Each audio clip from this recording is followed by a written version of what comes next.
Hi எல்லாருக்கும் வணக்கம். என்ன ஏதோ குக்கரை காட்டுறோன்னு நினச்சிட்ருக்காதீங்க.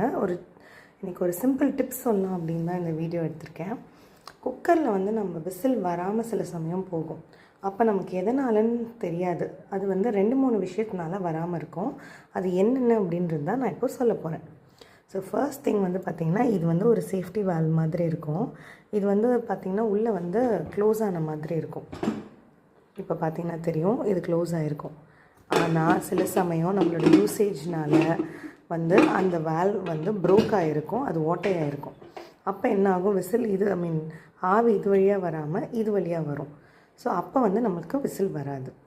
செகண்ட் ஒன் வந்து எப்போ வராது அப்படின்னு பார்த்திங்கன்னா, நம்மளோட வெயிட் இருக்குது பார்த்திங்களா, இங்கே வந்து உள்ளே வந்து ஏதாவது அடைச்சிட்ருக்கு அப்படின்ற பட்சத்தில் வந்து உங்களுக்கு வந்து விசில் வந்து ப்ராப்பராக வராது. இப்போ நம்ம முன்னே யூஸ் பண்ண ஏதாவது ஃபுட்டு